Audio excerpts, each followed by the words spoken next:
नमस्कार, स्वागत है आपका जी बिजनेस में। मैं हूं दीपक डोभाल और आप देख रहे हैं आपकी खबर आपका फायदा। कम नींद सिर्फ अपने आप में बीमारी नहीं है, बल्कि कई बीमारियों की जड़ भी है।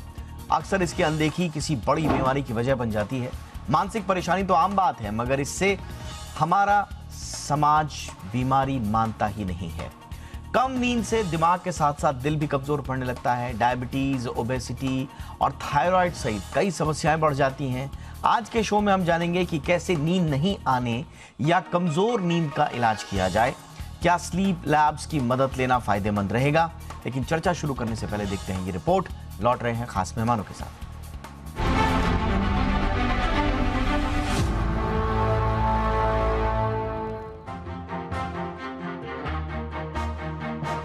नींद की समस्या लगातार बढ़ रही है। ये एक ऐसी समस्या है जिसकी ज्यादातर लोग अनदेखी कर देते हैं, मगर अब धीरे धीरे ही सही इसे लेकर जागरूकता बढ़ रही है। इसका इलाज करने के लिए देश भर में डॉक्टर स्लीप लैब्स खोल रहे हैं। इन लैब्स में लोगों की नींद की समस्या का इलाज के साथ ही उनके स्लीप पैटर्न की भी स्टडी की जाती है। लेकिन जैसे जैसे स्लीप लैब्स खुल रहे हैं, वैसे वैसे मरीजों की संख्या भी तेजी से बढ़ रही है। लोग इन दिनों स्मार्ट वॉचेस पहनकर सोते हैं और ये भी लोगों की कमजोर नींद की ओर इशारा कर रहे हैं। लेकिन खराब या कम नींद एक ऐसी बीमारी है जो कई और बीमारियों को जन्म देती है। कम नींद से व्यक्ति डिप्रेशन का शिकार हो सकता है। कई मामलों में डिप्रेशन के मरीज को कम नींद आती है। यही कारण है कि डिप्रेशन के मरीज को जो दवाएं दी जाती हैं, उनमें अक्सर एक गोली नींद की भी होती है। अनहेल्दी स्लीपिंग पैटर्न से कोलेस्ट्रॉल की समस्या भी बढ़ सकती है।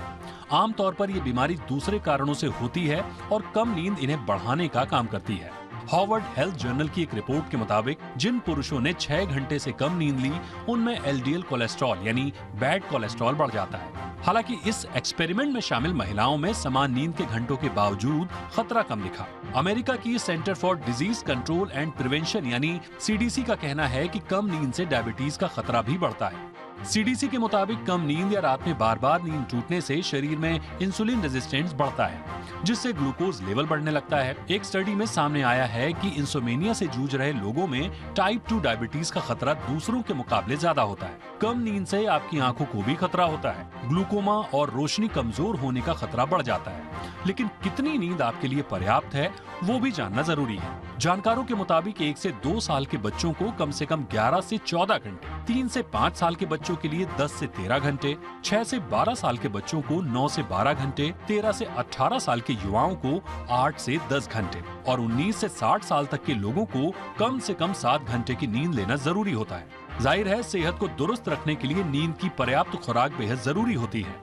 इसी दौरान अगर दिन में 20 मिनट की झपकी अगर आप ले लेते हैं, तो ये झपकी आपको तरोताजा बनाए रखने के लिए काफी है। ऐसे में जरूरी है कि स्लीपिंग पैटर्न में जरूरी बदलाव किया जाए। आप अपने सोने का रूटीन खुद बना सकते हैं। हर दिन आप तय वक्त पर सोएं और तय वक्त पर उठने की कोशिश करें। रूटीन को ऐसे सेट करें कि आप सिर्फ 8 घंटे की नींद रोजाना लें।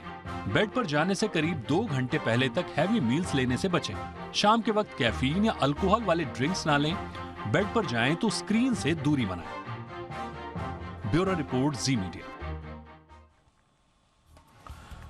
और बहुत ही खास मेहमान आज मेरे साथ जुड़ चुके हैं शो पे इस महत्वपूर्ण विषय पर चर्चा के लिए। इस वक्त हमारे साथ हैं डॉक्टर विवेक नांगिया, हेड हैं पल्मोनोलॉजी एंड स्लीप मेडिसिन विभाग के मैक्स हॉस्पिटल में कार्यरत हैं। डॉक्टर नांगिया, बहुत बहुत स्वागत है सर आपका हमारे शो पर। हमारे साथ हैं डॉक्टर स्वाति माहेश्वरी, जाने मानी फिजिशियन हैं। डॉक्टर स्वाति, बहुत बहुत स्वागत है मैम आपका। हमारे साथ हैं doctor Rajiv Mehta, senior psychiatrist हैं, सर गंगाराम हॉस्पिटल में फिलहाल हैं। डॉक्टर राजीव, आपका भी बहुत बहुत स्वागत है।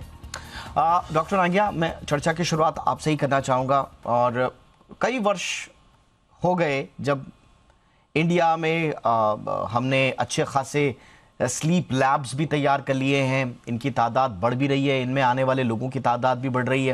लेकिन उसके बावजूद अभी भी स्लीप हाइजीन और स्लीप एजुकेशन ये एक ऐसा विषय है जो ओवरऑल जो पेशेंट हेल्थ मैनेजमेंट है उसके लिए बहुत बड़ी चिंता का सबब बना हुआ है।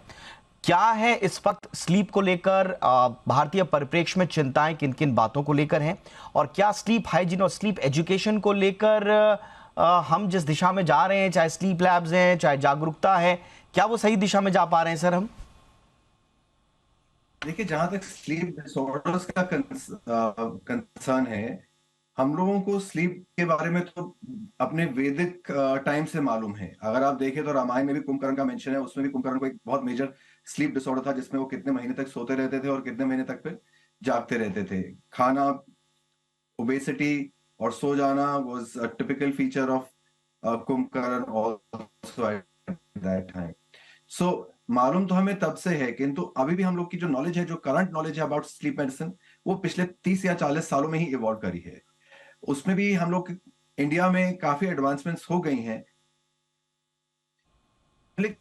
डॉक्टर नांगिया, आपके कम्युनिकेशन में थोड़ा प्रॉब्लम आ रहा है। मेरी टीम जब तक उसे ठीक करती है तब तक मैं चलूंगा डॉक्टर स्वाति के पास। डॉक्टर स्वाति, कंसर्न वही है जो स्लीप हाइजीन और स्लीप एजुकेशन के मामले में हम इंडिया में क्या उतना जागरूक हो पाए हैं जितना हमें होना चाहिए था? बिल्कुल Deepak ji, I think doctor Nangia भी यही बात कहना चाह रहे थे कि बहुत ही इम्पोर्टेंट टॉपिक है। इसके बारे में हम शुरू से जानते भी हैं, इसकी अहमियत को भी समझते हैं, लेकिन फिर भी हम शायद इस जो नींद का एक पहलू है, इसको पीछे छोड़कर चल रहे हैं, काफ़ी ज़्यादा पीछे छोड़कर चल रहे हैं। क्योंकि हम अपनी एम्बिशंस को पूरा करने के लिए, हमारी जो दिन भर की ज़रूरतें हैं, उनको पूरा करने के लिए वो जो एक भाग-दौड़ है, उसमें लगे हुए हैं, और इसलिए हम नींद को एक बिल्कुल ही लास्ट प्रायोरिटी पे रखते हैं और कभी भी इस चीज़ को वैल्यू नहीं देते हैं कि हमें ये समझना ज़रूरी है कि नींद भी हमारी उन सब एस्पिरेशंस को फुलफिल करने का एक बहुत अहम हिस्सा है। अगर हमारी नींद पूरी नहीं होगी, तो वो भी हमारे को फिज़िकली, मेंटली हर तरह से प्रभावित करता है। जी। और अगर आप देखें भी तो बच्चों से लेकर के बड़ों तक का जो वर्ग है, ये सारा ही कुछ ना कुछ, किसी ना किसी कारण से अब अपनी नींद के साथ कॉम्प्रोमाइज़ कर रहा है। बहुत ज़्यादा कॉम्प्रोमाइज़ करते हैं हम, चाहे वो पढ़ाई हो, चाहे हमारा काम हो, चाहे हमारी स्ट्रेस हो, एंग्ज़ायटी हो, या हमारा लाइफ़स्टाइल चेंज हो कि हम रात में टीवी देखना पसंद करते हैं, मोबाइल या अपने गैजेट्स के साथ जो है देर रात तक लगे रहते हैं। हम वो चीज़ लूज़ आउट नहीं करना चाहते।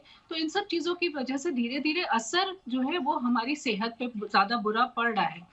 एक है कि नींद की जो अहमियत है, उसे समझना बहुत ज़्यादा ज़रूरी है, क्योंकि हम ये सोचते हैं कि शायद सो गए तो सब कुछ बस बंद हो गया, बॉडी का अब कुछ काम नहीं चल रहा है और अब कुछ हो नहीं रहा है अंदर, तो इसकी कोई खास अहमियत नहीं है। जबकि नींद के दौरान बल्कि हमारी बॉडी के जो इंटरनल ऑर्गन्स हैं, जो हमारा ब्रेन है, दिन भर में जो हमारे थॉट्स हैं, चाहे वो हेल्दी है, अनहेल्दी है, या जो हम एक्टिविटीज़ कर रहे हैं, चाहे हम अपने मुँह से कुछ अंदर ले रहे हैं, नाक से ले रहे हैं, स्किन से ले रहे हैं, इन सब चीज़ों की जो सॉर्टिंग है, मेटाबॉलिज्म है, ये सब नींद के दौरान होता है। आप दिन भर जो लर्निंग कर रहे हैं, जो आप सीख रहे हैं, उसको मेमोरी में कन्वर्ट करना, ये सारा काम हमारी नींद के दौरान होता है।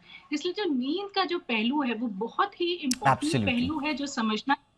और अब अब बहुत अच्छी जो स्लीप लैब की आप बात कर रहे हैं कि अब ऐसी लैब्स हैं जहाँ आप आसानी से अपने स्लीप पैटर्न को देख सकते हैं, क्योंकि केवल आप कितना लंबा सो रहे हैं ये इम्पोर्टेंट नहीं है, आपकी स्लीप कितनी गुड क्वालिटी है या नहीं है, ये एब्सोल्युटली भी उतना ही ये बहुत और ये इंपॉर्टेंट हम है। स्लीप कई लोग 8-8 घंटे 10-10 घंटे सो जाते हैं और वो सोचते हैं कि हमने तो नींद पूरी कर ली, लेकिन क्वालिटी ऑफ स्लीप क्या वो प्रॉपर है या नहीं, ये बहुत इंपॉर्टेंट होगा।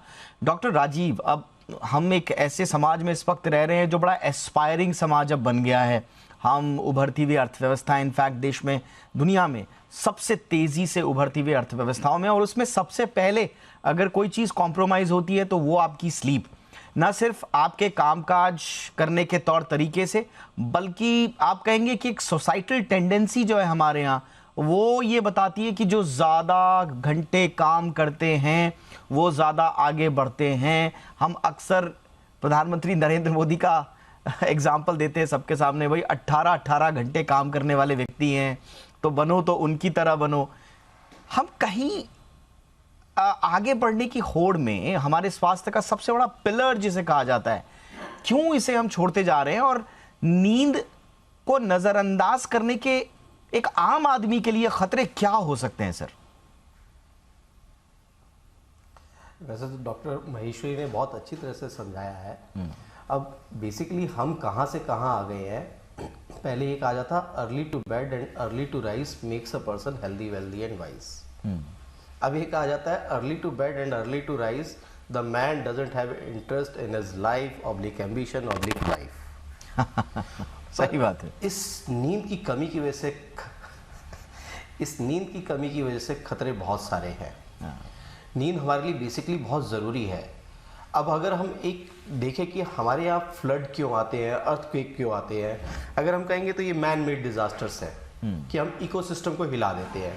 कहीं हमने खेती ज़्यादा कर दी, कहीं हमने पेड़ उखाड़ दिए, कहीं हमने हाउसेस ज़्यादा बिल्ड कर दिए। Joshimath is a recent example. इसी तरह से बॉडी भी एक इकोसिस्टम है। इस इकोसिस्टम के साथ अगर हम छेड़छाड़ करेंगे तो वो अपने आप कॉन्सिक्वेंसेस आएंगे। अब बेसिकली बात ये कि कॉन्सिक्वेंसेस इतने स्लो है, इमीडिएटली नहीं है कि फायर में उंगली दी तो तुरंत जला। ये कॉन्सिक्वेंसेस ऐसे इकट्ठे होते जाते हैं कि सीढ़ी दर सीढ़ी बढ़ते जाते हैं और अचानक से एक बार बॉम्ब ब्लास्ट हो जाता है। तो ये कॉन्सिक्वेंसेस के अंदर हर ऑर्गन इम्पैक्ट होता है। हमारी इम्यूनिटी इम्पैक्ट होती है, जैसे कि शुरुआत में पूरी रिपोर्ट बताई गई। डायबिटीज़ इम्पैक्ट होता है, मेंटल हेल्थ इम्पैक्ट होता है, और मेंटल हेल्थ इम्पैक्ट होने से फिर नींद इम्पैक्ट होती है, और फिर ये साइक्लिकल चलती रहती है। हमारे जो बॉडी के बाकी ऑर्गन्स हैं, सेक्सुअल ऑर्गन्स हैं, उनके ऊपर इम्पैक्ट होता है, हमारी मसल्स के ऊपर इम्पैक्ट होता है। तो हर चीज़ के ऊपर इम्पैक्ट होता है इसका। तो इसलिए बहुत ज़रूरी है कि हम अपनी स्लीप हाइजीन को मेंटेन रखें और स्लीप की क्वांटिटी को मेंटेन रखें, बाहरी चीज़ों को ना सुनकर प्रॉपर ध्यान दें अपनी नींद के ऊपर। इसके साइकोलॉजिकल एस्पेक्ट क्या हैं डॉक्टर राजीव? मेरा आप सवाल आपसे ही रहेगा, क्योंकि कहा यह जाता है कि जैसे जैसे हमारा समाज आगे बढ़ रहा है, हमारे लाइफ को देखने के प्रति जो नज़रिया बदल रहा है, उसमें जैसा मैंने कहा कि सबसे ज़्यादा अगर कॉम्प्रोमाइज़ होती है तो वो आपकी स्लीप होती है। क्या हम आगे बढ़ने की होड़ में या जो हमारा मॉडर्न लाइफस्टाइल है उसमें ऐसा लगता है कि अगर मैं सोया रहूँगा तो शायद मैं दुनिया से पीछे छूट जाऊँगा? तो क्या इसके कुछ साइकोलॉजिकल एस्पेक्ट्स भी हैं जिनमें हमें बदलाव लाने की आवश्यकता है? राइट। अब हम दोनों चीज़ें बात करते हैं। पहले कि इसके इम्पैक्ट्स, मेंटल इम्पैक्ट्स क्या हैं? Depression, anxiety, sexual disorders, eating disorders, night eating syndromes. कई बार जब हम नींद लगातार पूरा नहीं करते तो चिड़चिड़े रहते हैं, उससे relationship difficulties, again it cycles back to relationship disorders, mania, साइकोसिस, और ये सारे मेंटल डिसऑर्डर्स होने के चांसेस है, और ये फिर आगे हमारे रिलेशनशिप और प्रोडक्टिविटी पे अंतर लाते हैं। तो अब हमें बदलाव क्या क्या लाने हैं? तो अगर हम ये सोच रहे हैं कि हम बहुत ज़्यादा कर लेंगे, अब गाड़ी अगर हम 100 की स्पीड से चलाएंगे तो हम बहुत जल्दी टायरसम हो जाएंगे, 50 की स्पीड से चलाएंगे तो हम लंबा चल पाएंगे। टाइप ए और टाइप बी पर्सनालिटी इन्हीं को कहा जाता है। टाइप ए जो बहुत ज़्यादा काम करना चाहते हैं, नींद के साथ कॉम्प्रोमाइज़ करते हैं, बहुत जल्दी जल्दी काम करना चाहते हैं। टाइप बी पर्सनालिटीज़ होती है जो आराम से चलते हैं, वो एक कछुए और खरगोश की रेस की तरह हो गए। और ये देखा गया है कि टाइप बी पर्सनालिटीज़ अल्टीमेटली बहुत ज़्यादा अचीव कर जाते हैं। तो उस अचीवमेंट की होड़ के अंदर जो हम पीछे छोड़ जाएंगे, उसको पहले से समझना है कि अचीवमेंट इज़ फॉर हैप्पीनेस, और अगर हम आज हैप्पी नहीं है तो आगे हैप्पी नहीं होंगे। तो अभी से हमें धीरे धीरे कछुए की चाल से चलना है, हमारा कुछ पीछे नहीं छूटेगा। और जहाँ तक हम प्रधानमंत्री जी की बात करते हैं कि उन्होंने बहुत कुछ अचीव किया, 18-18 घंटे काम करते हैं, तो जो लोग रेगुलर योगा और रेगुलर एक्सरसाइज करते हैं उनका नॉरएड्रेनलिन रश बहुत ज़्यादा होता है, वो अपनी नींद का कंपोनेंट कम करके अचीव कर सकते हैं। पर उसके लिए फिर उनको इन्वेस्ट करना पड़ेगा कम करने के लिए, कि वो रेगुलर योगा या रेगुलर एक्सरसाइज करें। एब्सोल्युटली। यानी कि अगर थोड़ी कम सोने की अगर आदत है भी आपकी, अब देखिए दो तरह के लोग हैं। एक जिनकी मजबूरी है कम सोना, जो जीवन में शायद बहुत कुछ अचीव करना चाहते हैं, उनके पास समय नहीं है और वाकई में उनके लिए सोने का टाइम कम है और ज़्यादा काम करने की मजबूरी है। लेकिन ज़्यादातर ऐसे लोग हैं जो सोना चाहते हैं, जिनके पास सोने का समय भी है लेकिन नींद है कि आती नहीं, और नींद अगर आती है तो टूट टूट कर आती है, या दिन के अलग अलग प्रहरों में आती है। कभी रात को आ जाएगी कच्ची पक्की नींद, तो फिर दिन में नींद आने लगेगी, और दिन में नींद सोने का तो सवाल ही नहीं उठता है, लोगों को काम भी करना है। तो नींद नहीं आने का ये जो फलसफा है, अब ये हर किसी की ज़िंदगी का फलसफा बन चुका है। और जैसे हमने ब्रेक से पहले हम चर्चा कर रहे थे कि दो तरह के लोग हैं।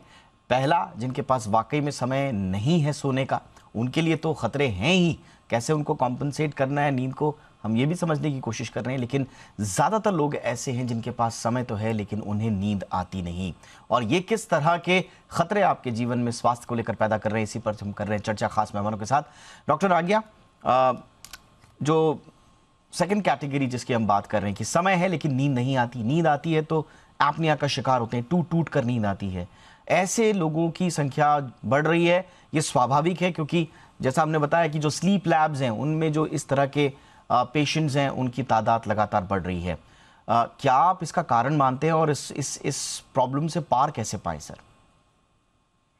देखिए, जो नींद का प्रॉब्लम है वो दो प्रकार की प्रॉब्लम लोगों को फेस होती है। एक तो वो जो लेटने के बाद जिनको नींद नहीं आती, और दूसरा वो जो नींद आने के बाद टूटती जाती है। सारी रात भर डिस्टर्ब रहते हैं। ऐसे मरीज यूजुअली खर्राटे खूब लेते हैं, करवट लेते रहते हैं, कभी दाएं कभी बाएं, बीच बीच में उठते हैं कि यूरिन पास करने के लिए। कुछ लोगों की तो प्रॉब्लम इतनी सिवियर होती है कि एकदम सांस की चोकिंग हो जाती है रात को सोते सोते में, जिसकी वजह से वो एकदम से उठ के बैठ जाते हैं, ये कहते हुए कि सांस नहीं आ रहा, सांस नहीं आ रहा। और फिर थोड़ी देर में फिर जैसे ही लेटते हैं फिर अच्छे से नींद आ जाती है। किंतु जब सुबह उठते हैं फिर एक भारी भारी सर रहता है, दिन में भी नींद आती रहती है, बैठे बैठे सो जाते हैं, मीटिंग्स में सो जाते हैं। ये आजकल बहुत ही कॉमन होता जा रहा है, और ये कॉमन मॉडर्न लाइफस्टाइल की वजह से हो रहा है। जितनी हमारी ये नॉन कम्युनिकेबल डिजीजेस आजकल कॉमन हो रही हैं, जैसे कि diabetes, blood pressure, heart disease, stroke, insulin resistance, obesity, सबसे पहले ओबेसिटी, इन सब का कहीं ना कहीं लिंक एक स्लीप एपनिया से रिलेटेड है। स्लीप एपनिया वो स्थिति होती है जब रात को सोते सोते जो हमारा सांस की नली है इसमें बिल्कुल चोकिंग हो जाती है, हवा अंदर जाती नहीं है, जिसकी वजह से ऑक्सीजन गिरने लग जाती है। जो लो ऑक्सीजन स्टेट होती है उससे एक इन्फ्लेमेटरी कैस्केड ट्रिगर ऑफ होता है, जो ये सब बीमारियों के साथ इंटरलिंक्ड है।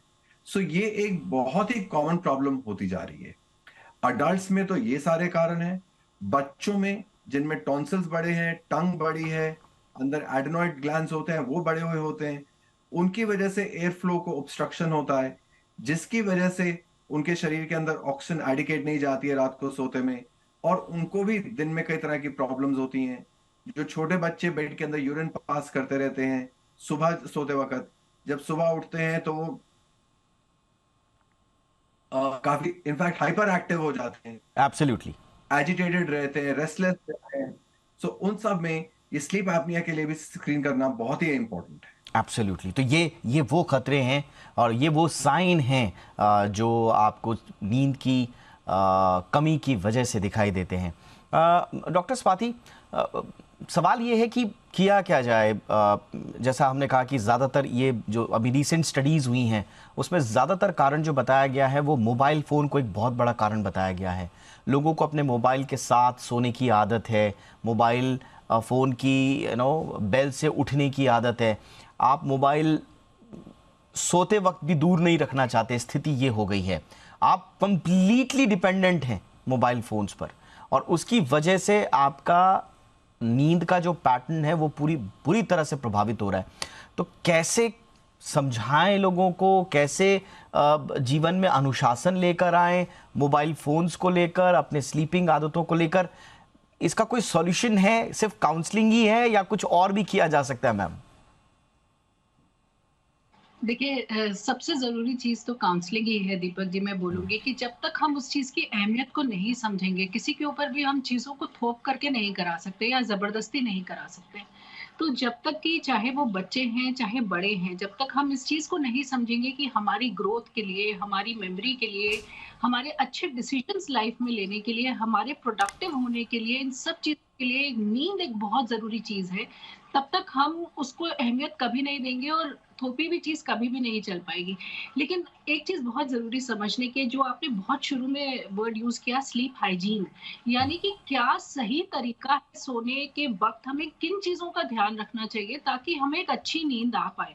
जिसमें कि मोबाइल, जैसे आपने अभी कहा, ये एक बहुत बड़ा हिंड्रेंस है जो हमारी नींद को डिस्टर्ब करता है और जो क्रॉनिक हमारे अंदर प्रॉब्लम्स लेकर के आता है। इसलिए हमें सबसे पहले ये समझना है कि ऐसी स्टिमुलेटिंग चीज़ें जो हमें सोने नहीं देती हैं या हमारे नींद में अवरोध पैदा करती हैं, उनको हमें सोने से 2-3 घंटे पहले से उनसे हमें थोड़ा दूर होना ज़रूरी है। जैसे कि मोबाइल हो गए या गैजेट्स हो गए, क्योंकि इनमें जो ब्लू लाइट निकलती है, वो साइंटिफिकली अगर हम देखें तो वो हमारे ब्रेन को ऐसे हार्मोन्स को स्टिमुलेट करती है जिनकी वजह से हम एक्टिवेटेड रहते हैं, हम स्टिमुलेटेड रहते हैं, यानी कि हम उस मोड में ही नहीं जा पाते हैं कि हमें अब सोने की ज़रूरत है या अब हमें अपनी बॉडी को रिलैक्स करने की ज़रूरत है। तो एक चीज़ ये, दूसरा बहुत सारी देखिए इंटेंस एक्सरसाइजेज़ अगर आप करते हैं सोने से पहले, मैं सिंपल वॉक या योगा की बात नहीं कर रही हूँ, मैं एक्सेसिव एक्सरसाइज या इंटेंस एक्सरसाइज की बात कर रही हूँ, या बहुत सारे लोग चाय, कॉफ़ी या इस तरह की शुगर लेडन चीजें जो होती है, जिनमें शुगर ज्यादा मात्रा में या प्रोटीन ज्यादा मात्रा में या अल्कोहल या सोने से पहले स्मोकिंग करना, ये सब चीजें जो है स्टिमुलेट करती है हमारे ब्रेन को और हम फिर नींद के मोड में नहीं जा पाते हैं। इंस्टेड हमें ऐसी चीजों को लेकर के आना है जो हमें रिलैक्स करे, जैसे कि ब्रीदिंग एक्सरसाइजेज हो सकती हैं या बॉडी की जो मसल रिलैक्सेशन एक्सरसाइजेज होती हैं वो हम कर सकते हैं, या म्यूजिक थेरेपी लेना या एरोमा थेरेपी का इस्तेमाल करना, अपने मोबाइल से दूर होकर के कुछ ऐसी चीजों को अपनी लाइफ में लाना। वो बुक हो सकती है, कोई ऐसी चीज हो सकती है जो हमें करे, जो हमारा दिन भर का हमारा स्ट्रेस है, जो हमारे ऐसे थॉट्स हैं जो हमें सोने नहीं देते, उनसे हमें डिस्ट्रैक्ट करे, उनसे हमें दूर लेकर के जाए। हैप्पी फीलिंग जब तक हमारे अंदर रात में, हमें वो अच्छी नींद, क्योंकि हम केवल सोने की बात नहीं कर रहे हैं, हम अच्छी नींद की बात कर रहे हैं। और बॉडी का जो रिपेयर सिस्टम है, जो बॉडी की लर्निंग कैपेसिटी है, वो केवल अच्छी नींद से ही आ सकती है। और यहाँ तक कि बच्चों की ग्रोथ और उनकी हाइट भी उनके नींद पर डिपेंडेंट है। तो अगर हम इन चीजों का ध्यान नहीं रखें, अगर अच्छी क्वालिटी ऑफ स्लीप नहीं होगी, तो डेफिनेटली वो आने वाले वक्त में हम पर बहुत बुरा प्रभाव डालेगी। और जो यानी कि बिल्कुल आपने सही कहा, वही बात जो एक क्वालिटी नींद वाली बार बार उभर कर सामने आ रही है कि सिर्फ नींद ही नहीं लेना है बल्कि क्वालिटी नींद भी लेना है। पूरा का पूरा आपका लाइफ आगे की जो आपकी जर्नी रहने वाली है वो इस पर डिपेंडेंट रहने वाली है। एक और चीज़ जो आजकल देखने में आया है डॉक्टर राजीव मेहता, वो ये है कि सोते वक्त फ़ोन के साथ सोना, उसमें म्यूज़िक लगा देना। जैसे आजकल मैं देख रहा हूँ कि यूट्यूब पर लोग जो हैं थंडर और रेनफॉल का वो साउंड लगा देते हैं एंड देन वो सोते हैं। कई पेरेंट्स को हमने देखा है कि वो मोबाइल पर कुछ स्टोरी लगा देते हैं और फिर बच्चा उन स्टोरीज के साथ सोने का आदी हो जाता है। तो कुल मिला के आपको एक गहरी नींद के लिए ये माना जाता है कि कंटिन्यूअस साउंड आपके दिमाग में, कान में चलती रहनी चाहिए। क्या ये सही अप्रोच है? क्योंकि इसका चलन मैं देख रहा हूं बहुत ज्यादा बढ़ रहा है। कुछ लोग म्यूजिक कान में लगाते हैं और फिर सो जाते हैं। क्या ये सही तरीका है सोने का? नहीं, ये बिल्कुल भी सही तरीका नहीं है सोने का। अगर मैं कहूँ तो फॉर शॉर्ट टर्म हो सकता है कि आपको हेल्प करे, but in the long term जब आप इन चीज़ों के ऊपर डिपेंडेंट हो जाते हैं तो धीरे धीरे आप फिर इनको चेंज करने के लिए जागते हैं और बाकी एक्टिविटीज़ करने के लिए जागते हैं। तो इन द लॉन्ग टर्म हम इसको वो नहीं कहते कि इट इज़ यूज़फुल। रादर जैसे डॉक्टर स्वाति कह रही थी, उसके अंदर हम स्लीप हाइजीन के अंदर कई सारी चीज़ें ऐड करते हैं जो कि सही तरीके होते हैं कि सोने से 2 घंटा पहले आपका डिनर ओवर हो जाना चाहिए, सोने से 2 घंटा पहले आपके ब्लू लाइट्स बंद हो जानी चाहिए। बेड का एसोसिएशन सिर्फ स्लीप और सेक्स के साथ हो। बेड पे बैठकर आप खाना खा रहे हैं, टीवी देख रहे हैं, अखबार पढ़ रहे हैं, बच्चों को पढ़ा रहे हैं, दैट इज़ नॉट अलाउड। रात को सोने से पहले गुनगुना दूध विद हनी और almonds, that helps in a good sleep. दिन के अंदर आपको शाम के बाद इंटेंस एक्सरसाइज नहीं करनी, दिन के अंदर आपने बेड पे नहीं जाना, दिन में आपने लेटना नहीं है, दिन में आपने सोना नहीं है। बहुत ज़्यादा नींद आ रही है तो कुर्सी पे बैठे बैठे, रिक्लाइनर पे बैठे बैठे 20 मिनट की नींद ले लें। बट ये जो हम मोबाइल गैजेट्स का इस्तेमाल बहुत रात भर तक करते रहते हैं, चाहे वो किसी भी मकसद से हो, चाहे वो म्यूजिक के मकसद से हो, that is not allowed. Absolutely. तो यानी कि जितना हो सके ऑर्गेनिक नींद लें, स्वाभाविक नींद लें, नेचुरल नींद लें, जिसके लिए इंसान का मतलब है, जिसके लिए जो सोने का मतलब है, वो वाली नींद लें तो ज़्यादा ये प्रभावी होगी, आपको ज़्यादा हेल्दी रखेगी, डिपेंडेंट ना रहें किसी भी चीज़ के लिए। तो कुल मिला के ये थी आज की चर्चा नींद के प्रॉब्लम को लेकर। उम्मीद है आपके काम आई होगी। बहुत बहुत शुक्रिया आप तीनों का, आपने वक्त निकाला। Doctor Rajiv, thank you so much sir, आपने वक्त निकाला। Doctor Swati, thank you so much ma'am वक्त निकालने के लिए। डॉक्टर विवेक नांगिया, आपका भी बहुत बहुत शुक्रिया सर। आपकी खबर आपका फायदा में इतना ही, इजाजत दीजिए, नमस्कार।